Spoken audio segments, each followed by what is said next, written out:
வணக்கம். ஜோதிடத்தில் இந்த அமாவாசை திதியில் பிறந்தவர்களுக்கு ஆயுள் குறைவு அப்படின்லாம் ஸ்டேட்மெண்ட் வைக்கிறாங்க. இந்த ஜோதிட பழமொழிகள் 7ல் சந்திரன் இருந்தால் இந்திரன் போல் வாழலாம், கெட்டவன் கெட்டிடில் கெட்டிடும் ராஜ்யம், அது மாதிரி இதை ஒரு ஸ்டேட்மெண்ட்டாக வைக்கிறாங்க.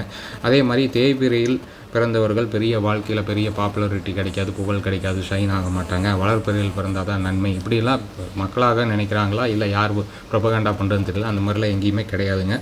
அமாவாசையில் பிறந்தாலும் யோகம் உண்டு. அவரவர் சுய ஜாதகத்தில் ஆயுள் பாவம் 8ஆம் இடம், ஆயுள் காரகன் சனி, நல்ல தசா புத்தி கண்டங்கள் எதுவும் இல்லாமல் இருக்குது, நல்லா இருப்பாங்க. ஒன்று எந்த குறையும் இருக்காது. அதே மாதிரி தேய்பிறையில் பிறந்தாலும் யோகமுள்ள ஜாதகமாக இருந்து அந்த தசா புத்திகளுக்கு ஏற்ப அவங்களுக்கு யோகம் நடந்து நல்ல புண்ணிய ஆன்மாவாக இருந்தால் நல்லா தான் இருப்பாங்க. ஒரு பக்குவப்பட்ட ஆன்மாவாக இந்த பிறவியில் பிறப்பெடுத்திருக்காங்க, எந்த வித கர்ம மூட்டையும் இல்லை அப்படின்னா, ராகுக்கு எதுவும் அந்த பலமான தசைகள், ராகு கெடுதல் செய்யக்கூடிய தசைகள் இந்த 30 to 60 வயதுக்குள் நடக்கலைன்னா நல்லா வாழ்க்கையில் செட்டில் ஆகி நல்லா இருப்பாங்க. ஸோ இது முதல்ல அமாவாசையில் பிறந்தவர்களுக்கு ஆயுள் குறைவு, தவறான ஸ்டேட்மெண்ட். அடுத்தது தேய்பிறையில் பிறந்தவர்களுக்கு இப்போ வளர்ச்சி இல்லை, அதுவும் தவறு. தேய்பிறையில் பெரிய மகான்களே பிறந்திருக்காங்க. பிரதமை திதியில் அனுஷ நட்சத்திரத்தில் விருச்சிக ராசியில் சந்திரனாக நீச்சம் பெரிய மகான் இப்போ கடந்த நூற்றாண்டில் இருந்தார். 94ஆம் ஆண்டு சித்தி அடைந்தார். யாரும் தெரிந்தால் கமெண்ட் பண்ணுங்கள். அதே மாதிரி தேய்பிறையிலேயே இன்னொரு மகானும் பிறந்திருக்காரு. 2012 ஆந்திராவில் சித்தி அடைந்தார். அந்த மாதிரிலாம் இருக்காங்க. அதே மாதிரி சதுர்தசி இந்த திதியை எடுத்துக்குவாங்க. அடுத்தது சதுர்த்தி கிடையாது, சதுர்தசி.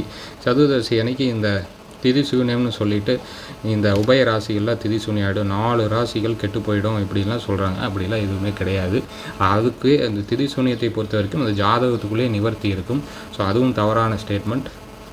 ஒரு 10,000 ஜாதகங்களை அமாவாசையில் பிறந்தவர்கள் ஜாதகத்தை நீங்கள் எடுத்து ஆய்வு செய்து பார்த்தீங்களா, அவரவர் ஆயுள் அவரவர் ஜாதகத்தை பொறுத்து இப்போ நட்சத்திர ஆயுள் இருக்குது, தசா ஆயுள் இருக்குது, கண்டங்கள் இருக்கான்னு பார்க்கணும், மரணகாரக ஸ்தானத்தில் ஏதாவது கிரகங்கள் இருக்கான்னு பார்க்கணும். ஒவ்வொருத்தரும் ஒவ்வொரு டைமில் தான் பிறப்பு எப்படி நம்மளுக்கு தெரியாதோ இறப்பும் தெரியாது.